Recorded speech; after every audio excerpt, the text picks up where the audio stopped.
From the great halls of their house, there are assembled three who hope to one day be the world's greatest driving heroes.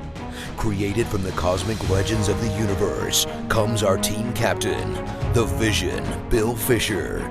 Their soon-to-be Wonder Woman, Vicki Fisher. Our Captain Marvel and head flight trainee, Jennifer Skripchuk. And our Batman, the master of tools, gadgets, and all things mechanical, our mild-mannered soon-to-be billionaire, Alan Danvers. Their mission, to fight injustice, share what is right and wrong, to get you out of your house and come out racing with them, and serve all mankind. They are the Garage Heroes in Training Team.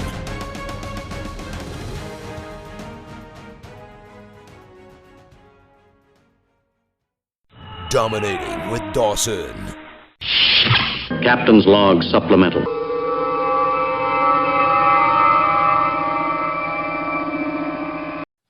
So, Miss Vicki. Yes, sir. Do you remember when we were watching those WRL events and some of those grid life events where you used to see the in-car video and it had like the cameras seeing front and back, but it also could see all the telemetry and everything that was going on? Mm-hmm. You know, most of the ones that we liked were taken by the Sentinel system. Remember James came on our podcast earlier? Right. You know, we have no excuse since he lent us one for trial and demonstration purposes. We should actually probably put that in one of our cars. Maybe two. I really think we should. I think we should. I know. Because then we'd look like the immature endurance racing team that we are. Oh, wait, I mispronounced that, didn't I? Sorry, my bad. We could So what does the have, Sentinel system do? we could have 3 cameras with picture-in-picture. We could have, if we ever get the AIM system to work, open invitation to anybody from AIM to come on and give us a little bit of love. We need some help. And then we could have all our telemetry on there. And then we can have it streamed live into the paddock or around the world to our millions of fans. We're apparently very popular in Kenya right now. Don't know why, but that's fine.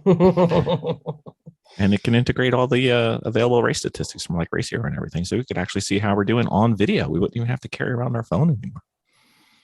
Live. I love it. Ben Dawson, I got a question, and it's about how to get better at something on track to make you faster. It's a great day at the Getting Better on Track Factory. How may I direct your call? Exactly. Ben Dawson, they want to know any tips, tricks, or instruction that you can get for race starts, both rolling and standing starts. First off, it's a race, not a wait. So as soon as you think you can go, as soon as you see that flag, go. Don't wait for anybody else. Don't look for anybody else's reaction. Your reaction is the one that matters on a race start. Does that make sense? I think So you might you're not- have to explain it a little bit more, but it definitely makes sense. Don't hesitate or wait for everybody else to go. Make sure you position your vehicle and yourself in a place where you can see the flag as early as you can. Like if you're way back in the pack and you're trying to see the green flag and don't have somebody on the radio to call it for you, try to put your body in your car in a place where you can at least have a line of sight to the flag, or at least, if you're far enough back where you may not see the green, but you may see that the person at the corner station before the green pulled the yellow down, so it's time to go. Pay attention to all the cues you can on that start, and don't reference anybody else's behavior because they might be messing it up. Assume everybody's dumb and not paying attention or asleep on a start. A race start is one of the places where you can bank a bunch of track position right out of the gate if you're paying attention. When I was racing go-karts, for example, we would get our green. There was like a traffic light on the backstretch, so we would get green for most of the races on the backstretch. So you see, it would be yellow, and you have to watch for that light to go green. And almost all these dum-dums will just wait for the person in front of them to go. But I figured out, like, if I could just duck out half a cart, I could actually see the green light, not the dude's helmet in front of me. And then I could see the green light and react in my own time. And I never had the best engine, or that was never spending the most money on tires, but I could always get a few people on a race start because just from paying attention a little bit better. So I think it's important to go as soon as you're for sure it's okay to go. As soon as you see whatever indicator they've explained to you at the driver's meeting is the race starts when you see this flag disappear, or when you with lemons, you're just kind of race until most of the way on the course until you see the flag stations pull down the yellows, then you're going. Right. So there may be a varying number of indicators for what starts your hot, what starts the track being hot again. Coming out of a caution, you may have a restart, you may have just we're going again. Like the flags just disappeared and we're going again. So I know we're sort of talking about standing and rolling starts in general. That's my first advice is when it's time to go, go. Don't be looking to see when and don't go halfway. Right. Commit and go. Don't be checking to see if this person's going, checking to see if that person's going. Those are the people you're trying to pass. Don't worry about what they're doing. Almost everybody on a start is asleep. Almost everybody is like, whoa, we're going. And while they're going, whoop, you're gone. So that's my best first advice is just don't be waiting on anybody else. It's a race, not a wait. Hit it when it's time to go. Yeah. And you find out when it's time to go by the rules and the driver's meeting. That's right. So, it's ideally, at least most of the endurance events that we do will have one big start for the day.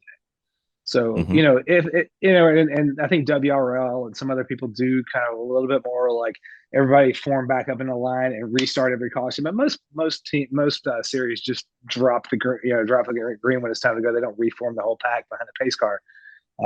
Well, you get the double yellow drop though, or full course yellow. Right. That's almost a rolling start again.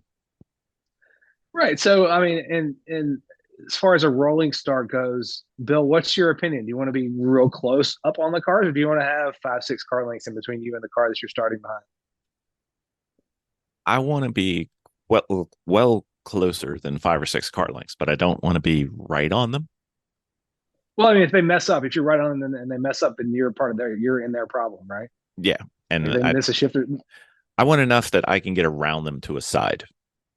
Right. I want to be close enough where when I catch them sleeping, I can duck out and be gone. Right. My assumption on stars on the right. Yeah. I always assume I'm going to be popping out. I assume there's about to be a pop out. I'm about to dominate everybody ahead of me. You know what I mean? Yeah. And then it starts getting tricky when you're not single file, because then it gets a little more complicated. Like some of our racing series, you have to be 2 cars wide when you re-tee up, and some of them you just need to be a single line. Like the Lemons Classic is no passing under yellow, so you can't be next to somebody because you would technically be passing under yellow. So it's always single file. Right. So that's a little easier because then you got 30, 40 feet of a track, 6 foot wide car. Choose your side, any side, they're all good. But when you're too wide, I recommend going towards the outside, not the inside, because the inside tends to get pretty complicated at that first turn. It's kind of like a bad F1 day. Somebody messes up. Sometimes if it's getting crowded toward the inside and you can tell this jabroni is probably going to hit that jabroni trying to like cram their way in there, a lot of times discretion is the better part of valor. And if you can hold a fair pace compared to these guys who are tangling themselves up and slowing themselves down on the inside, you don't want to get stuck in the slow lane. Mm-hmm. To me, it always on a start or any kind of traffic calculation, I roll up behind a couple of cars blocking the track. I'm like, which one of these morons is going to get out of my way faster? Like which one of these people can I clear quicker? And I pick whichever one's going to be less worse and get behind that one and get going. And it's the same thing with the start. Like which one of these options looks best, or do I need to pop out and try to do this by myself around the outside? And sometimes that is the best answer.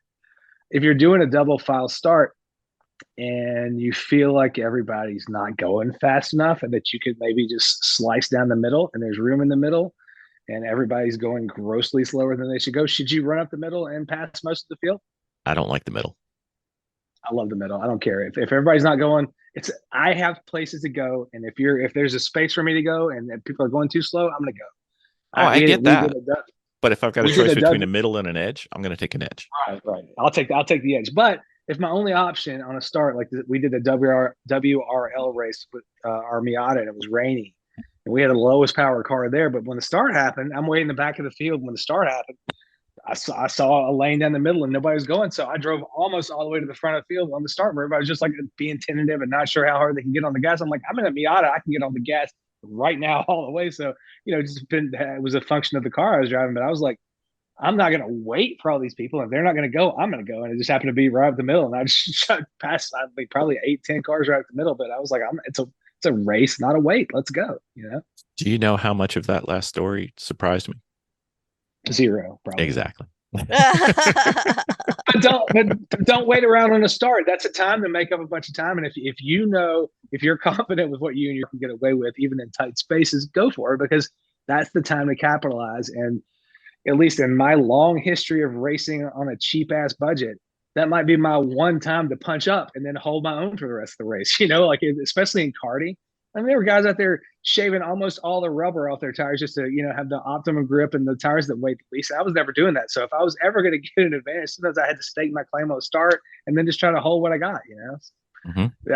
I think starts are important. I think standing starts. Have you done one, Bill? Yes.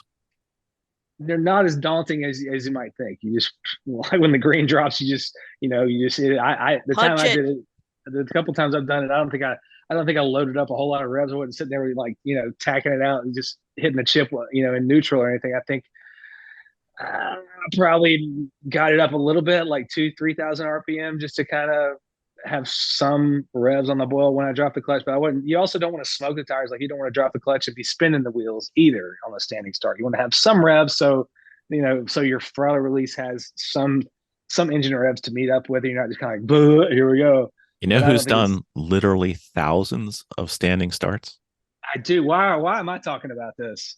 Audra starts 1,000 autocrosses all the time. What do you do in that M2 to not to get off the line smoothly and get after it at a blistering pace immediately? Well, you have a little bit of time in between where they start you and where you actually hit the lights. So that's the period where I don't like do a super rev and like peel out, but you judge the turn that you have right after the start and you put proper speed to it. But you don't want to spin. It's so different because you go when you're ready. You do the drag race starts at like a pro solo event, and that's a lot different. But for most of the autocrosses locally, it's okay, go when you're ready, and you go when you're ready. It's not, there's no pressure to it. So we've never talked about pro solo. So let's just make sure everybody's aware of what pro solo is, Miss Audra. So they have they do like the drag race starts where it counts down and goes to green, and you have to go at the green. You can't go before. Like a staging light thing. Yeah, the staging light. Yeah, that's good. That's awesome. I know the technical term for it. And you do one side and then you do the other side, and they're usually kind of mirrored. So you have, I forget how many on each side. It's pretty interesting. It's a lot of fun. The technical term for that is the Christmas tree, just so you know. That's okay. Oh, good. Thanks. That's fine.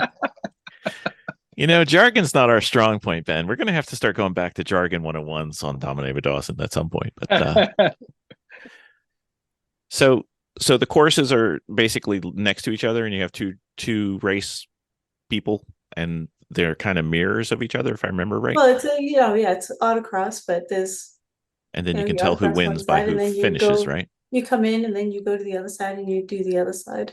Right. So if you win both, then you're the winner. If you split, then I think you do a third one. Yeah, I don't think that really works that way.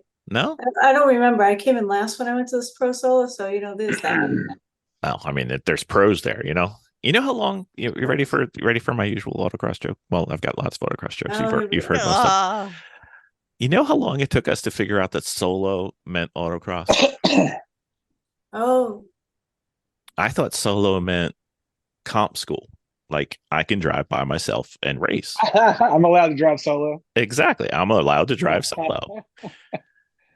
Yeah. Isn't there solo 1 and solo 2? Solo 2 is track events, right? Or is that an SCCA thing? It's an SCCA thing, and we're still trying to digest the SCCA. We're working on it. We're getting closer, though. Very nice people. I went to an SCCA event this weekend. It was quite fun. We will be attending another one coming up shortly. So, Miss Vicki, do you have anything that we didn't talk about for starts? Because there's one thing that Ben kind of said, like in passing, but I know we do it. Well, I've never had to worry about a cold start. Standing start. Yeah, standing start. Never had to really do that in the racing that we do. Ours has always been a rolling start. I don't have a point of reference on that. Robin. Yeah, I don't have a point of reference on that. You will with Robin. 3 wide. Will he teach me how to peel out? Well, I mean, if you need to learn, but So, what about rolling starts? yeah, rolling start. I've only done rolling starts except for the autocross. That one day that I did. So I don't really have a good point of reference on it. I think the thing that we talked about a little bit earlier with Ben that we probably should make more clear is that Ben always positioned his car. He mentioned positioning his car so we could see, or his cart, either way. If you have teammates on the radio, that is even better. Yes. Yeah, we didn't delve into that, but if you can have somebody telling you green, green, green, like yelling it out, yeah, just like that is helpful.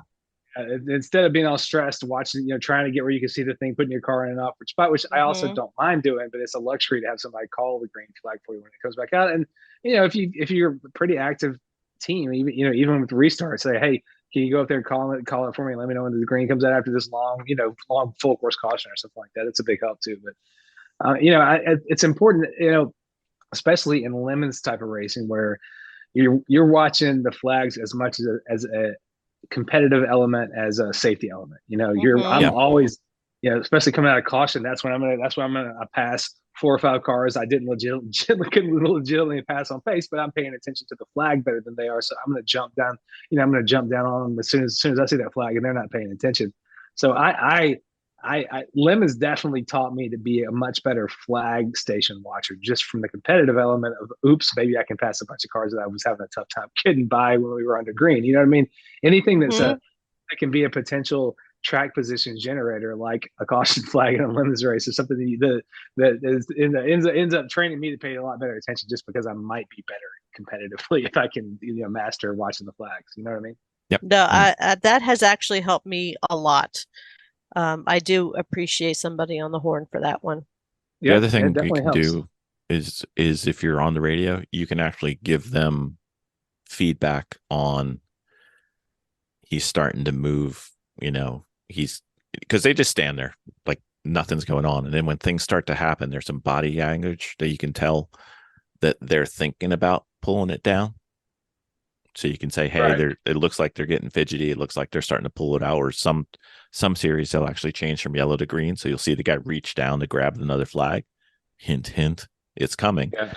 And you can get your driver ready, and then green, green, green, go, go, go, whatever. The other side of that too is you as a driver can see a lot of what's happening on the course that your team may not be able to see unless the incident's right in front of the pit. So you can go, hey, I just saw, this car is up in the wall. It's going to take them a lot of time. That can give your team.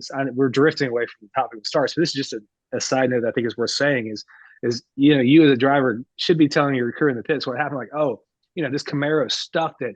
This cleanup is going to take 20 minutes. Do you guys want to do this or this or this? Or somebody's just on the side of the track or something, right? That's helpful also. If you see like, oh, this is just somebody off the track. All they got to do is come yank him to the safe place. That's that's split the fence right there. It's not going to take maybe a lap and a half. You should be giving that information to your team too. And I mean, nobody's perfect on guesstimating, but when I say come back around and go, oh, I see the emergency vehicles are starting to pull this guy off. We're probably about to go green. That can cue the person watching the green flag and go, oh yeah, you're right. Watch this. The guy's like moving his elbow or whatever Bill's talking about. So sometimes information from the driver to the team can all play into knowing when to pay attention at the right time. Do you know what I mean? I mean, we'll say, and this has nothing to do with starts either, but we'll say like there's an ambulance going out or a tow truck's going out on track. They're at turn 4 when they're, the driver's on the other side of the track, just to let them know about where they're going to catch up to them. So. Yeah, well, we've even done the sort of more extreme example of that, of me being able to, or one of our drivers going, whoa, so-and-so just had this thing. The double yellow's not out, but it's about to be. Get ready. I'm going to come in before the double, because the rules might be different about what you can do in the pits if you come in during the double yellow. So if you're like, hey, I know a double yellow's coming. I'm about to go. I'm right here. I'm about to come in. Even if you catch your team out and they're not ready for you, but you have a pretty big advantage by pitting, starting your pitting under green versus double yellow. Sometimes that's something you might want to think about doing. So just something to think about. It's always important to know the rules and regulations of your series and what kind of things might advantage you from a pit stop situation when there is a caution or an upset. So as they said in the after school special, knowledge is power. Yes. I did find it. Sorry, go ahead. No, I said I did find it quite intriguing when I was watching a particular race on Netflix when they said, hey, there's a flag up now is the time to come in and do whatever you want on the hot pit. So I know Right. that can be a risk because you don't know how long that flag is, but that might be the best time to throw extra gas in your car or whatever, where everybody's running that yellow, depending on what it is. And I was like, I never really thought about that. You know, I think what you're saying, what I'm hearing you say right now to me is, and I'm only speaking from the perspective of somebody who only has one good function at the track. I can drive the car fast, but I am dumb as the day is long. So it's important to have people on your team who are good at working on cars and who are good at interpreting rules and good at gamesmanship, gamifying everything. I'm not good at that. I'm good at the one thing. Put me in the car, I can do that. But when it comes down to being clever and figuring out what kind of advantage we might be able to extract from this situation or that situation, Ben's not that guy. Ben can fetch a wrench. Ben can get you a sandwich. Ben can drive the piss out of the race car. Those are the things Ben can do. But I'm not figuring shit out strategically. That's awesome. All right. Well, speaking as the, it's important to know you should know your role, though. I don't try to overstep what I can and can't do at the track. It just so happens that the one thing. See, that's a man who is real, who knows himself. When you can do the one main thing pretty well, it gives you less stress about not being good at some of the other things. So I'm in a privileged position, but it just is what it is. See, I make up for it by buying swag. There you go. Wait till you see this next shipment. Anyway, I can't wait. All right, so try to stay ahead. Try to stay with as much information as possible, and try and take advantage of the restarts. Is kind of the exactly. Thing. Restart is free track position time. If you're wily and you're dastardly and you're willing to stick your stuff in there where other people are kind of scared and don't know what they can get away with, it's a time for people who are, confident and good at this to make hay. If somebody's blowing your doors off on a restart, see how they did it and try to do that to the people next to you next time. So restarts are a great time to pay attention to what people who did it better than you just did. Like, whoa, what? You just did that? You might be learning about what you could be getting away with on your colder tires. Like, a lot of people won't do this, won't do that until they had the car on track for 5 minutes. Like, all right, now I'm going to go. Like, people have a lot of misconceptions about how much time things need to be warmed up and that sort of thing. So if you see somebody getting away with something you didn't think you might be able to get away with, go, hey, guess what? I could probably do that next time. I don't know. I'm always using people as a frame of reference at the track too. Speaking of wily and dastardly, Audra. Hell yeah. Did we miss anything on starts and restarts? No, I think I just learned a lot, actually. Oh, look at that. We got one person who learned something. Who knew? I love a race start. I was also like in college or high school, if it was a thing where everybody needed to get up and give a presentation in front of the class, I always wanted to be the first one so that I could set the level of work necessary. I wanted to hey, this is how hard we're going to do this, everybody. Nobody go faster, nobody go harder than me. But also, I'm the same way with a race start. Like I want to go out there with a clean, fresh start when the car is all good and say, here's where we could be. Next guy, keep us there or do better. You know what I mean? But in my mind, I'm always like, let me benchmark the crap out of this thing and put us as far up the field as I possibly can. Then I can get out after I get to A, enjoy starting the race, and B, hopefully put the car where we think it can be, and then see where we can do the rest of the weekend. But I love starting a race. That's the most exciting part of a weekend. Starting a race? Oh, that's my favorite thing to do in the entire world. I'm passing people, I'm flipping people off out the window. It's great. Like, ha, see you. Yeah, I love starting. Okay. Very well. Miss Vicki, anything? Nope. Okay. Very well. Dominic Dawson in the books. It's not a book, though. In the airwaves? In the pods. In the pods. In the pods. In the pods. That was a fun one. I love starting. I love talking about starting. Let's do another one of those just so we can talk about some more. Welcome to Dominic Dawson. We're going to talk about starting again because Ben he's ready. I was literally salivating. Love it. I know. I thought it was me, but then I realized it wasn't. Thank you, Ben.